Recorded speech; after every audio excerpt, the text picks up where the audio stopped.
Now, I already know you have heard about the need for having boundaries in your life, but have you really looked into your emotional boundaries? Here to help us do that, Dr. Jenny Yip. Dr. Yip, psychologist, welcome back. Thank you for being here. Happy to be here. What is an emotional boundary? Yeah, emotional boundaries are like it's like this invisible barrier, right? Where you have a healthy separation of your emotions from those of others.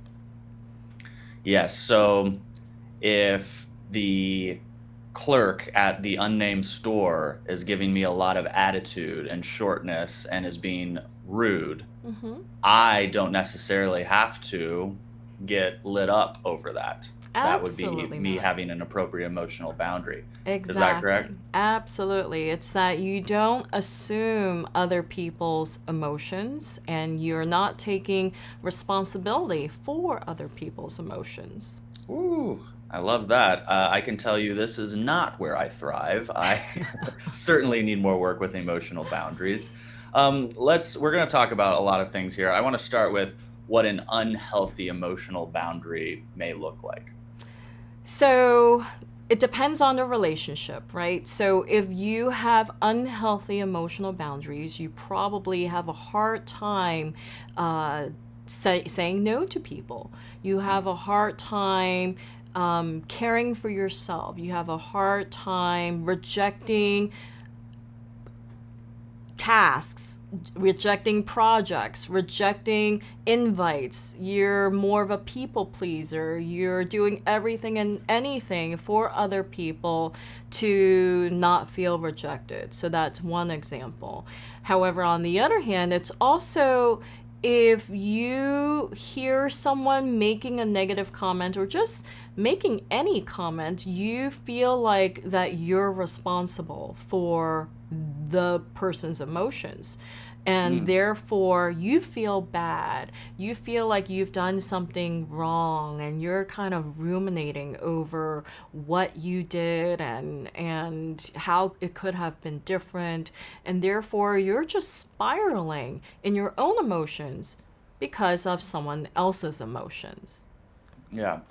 Now, I understand being able to, and this might be the wrong phrase, but separate out those emotions when it's somebody who I don't really know. In this Yeah. example of a clerk, okay, whatever, we have separate lives. But if I have a spouse, how is it that I can set an emotional boundary with them? We are already so connected, and one of the ways we're connected, the biggest way, is through our emotions. Help me out Yeah, here. maybe you're too connected then. Right? Fair. I mean, there's a healthy way to connect, and then there's an unhealthy way to connect. We can be completely connected on an emotional level, yet still have separation. So, like, if I'm thinking about, partners and relationships and even marriage, I mean, you know how there are some couples who like are joined by the hips and they Yeah. do every single thing together? Okay. Yeah. Think of that as the same thing with your emotions, right? If you are too overly connected with your partner, you're kind of joined by your emotions where you're feeding off of each other's emotions. There is no separation. When one person feels one way, the other person, maybe react to that because they feel like they have caused that negative emotions, and that's just not healthy, right? If you are not joined by the hip, then you have your own activities, your partner has his or her own activities, and then the two of you come together and you have your joint activities. However, your lives are separate yet Right. together. It's not intertwined in like a vine, right? And Mhm. emotions is that very same way. It's you have to have your separation. These are your emotions. Yeah. Sometimes you have your own private emotions that doesn't need to be put on a loudspeaker for your partner to be on the receiving end of. And if you're able to maintain that boundary, then you would have a much healthier relationship, a much more gratifying emotional relationship. Is this joined at the hip, so to speak? Is this another way to describe enmeshment? Oh, absolutely. Yeah. Okay, Yes. what is enmeshment?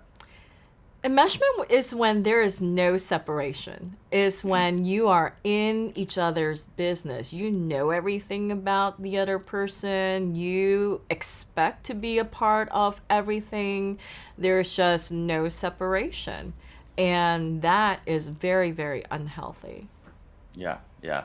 I only know that because I was in therapy for a year learning about my enmeshment issues. So there you go.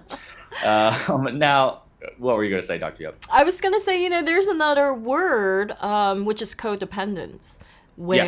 where, each person is really codependent on the other one in an unhealthy way. And I want to caution, I don't want this word to be misused because, there's nothing wrong with being codependent, right? In a relationship, you're supposed to be dependent on each other. Though, I think maybe that is maybe the more appropriate word would be interdependent. When you're Mm, kind of just completely reliant on another person's emotional availability to you, and then there's no separation there. yeah. One sect of people that I see really struggle with having these emotional boundaries is a parent to a child, understandably so. If your child is upset or angry or acting out, how could you not, you know, be so joined at the hip, so to speak, with your own child? How would you recommend a parent navigate that? So, just because your child is upset, throwing tantrums, does not necessarily mean that you have to own their emotions. It also doesn't mean that you ignore their emotions. However, you can be present with their emotion and still let your child figure out how to manage their own emotions, right? So by doing that, you're demonstrating healthy separation of emotions. Yeah. Because otherwise, then your child will just want you to fix their emotions all the time. And who knows, it might be reinforced in a very manipulative way. Not that children purposely, intentionally manipulate, however, why not? If every time I throw a tantrum, my parents will give in to me and cuddle me and give, sweet, give me baby talk and, tell me sweet little nothings and tell me how wonderful I am, then why wouldn't I keep that up, right? Hmm. Whereas if you simply reflect back with the child, I see you're having a really rough time. I see this is hard for you, What can you do for yourself right now? That is you demonstrating empathy for the child, yet asking the child to own their own emotions Hmm. and problem solve for it. That's a Hmm. very different approach that will help children to build healthy separation of their emotions with other people. And that's especially important as children become teenagers and grow into adulthood. You're helping them form healthy relationships. Yeah, well explained. Um, we understand this now. All right, we need emotional boundaries. Most of us watching this can pinpoint, yeah, I kind of get enmeshed here or other over here. I do a little better. But besides understanding it, how do we actually develop healthy emotional boundaries where it becomes habitual for us rather than something we're really having to hyper focus on? Well, I think it's important for you to first uncover what your values are. Oh, What love this. in order to determine where your boundaries are, right? What is important to you? What is it that you're willing to tolerate? What isn't that you're not willing to tolerate? And thereby, you're kind of drawing a line around what's tolerable and what's not. That's your boundary. And then when you go out there in the world and you are interacting with other people, and if they cross a boundary and you're not willing to make room for their requests or their emotions, then you can simply say no, thank Mhm. you. right? Mhm. Mhm. And if you're willing to make room for another person's request, then you can say, okay, yes.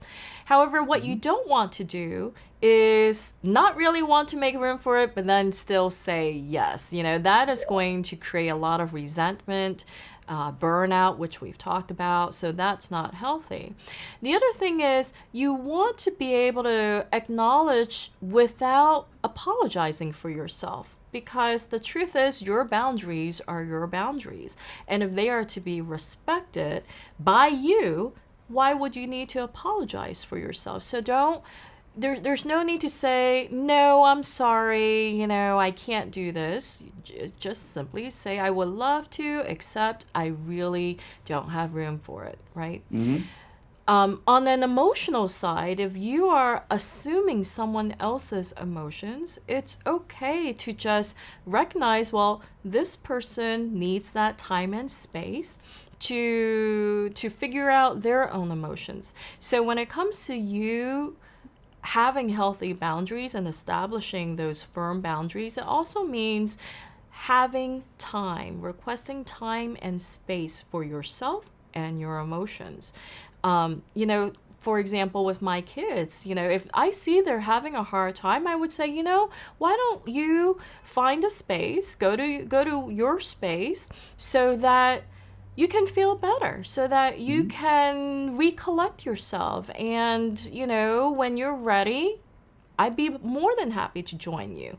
So that is also another example of teaching kids how to separate their emotions and how to acquire the necessary space and time for their emotions. As adults, we need to do that too. How will I know if I'm setting appropriate emotional boundaries? Well, you initially it's going to be hard if you've never done this before. Initially, you'll be questioning, did I do that right? And that in itself is a hint to you that you're not setting emotional boundaries, right? If with practice, of course, everything requires practice. With practice, you will not question the choices you've made. You will not question saying no because you would have taken time to determine whether someone's request is a healthy request within your boundaries or not. And I'll also suggest you don't have to respond right away. If someone's making a request of you, you can always say, that's interesting. Let me think about it. And then you think about it. Think about what those values are, where your boundaries are, what's important to you, what you're willing to tolerate, what you're not. And then if the request fits within your boundaries and you feel like you have the bandwidth to take on that, task, then you simply go, that'll be great. However, if you discover that it's not realistic, then you'll go, I would love to, except I can't. And not feel guilt about it, not feel Yeah. apologetic about it. Yeah.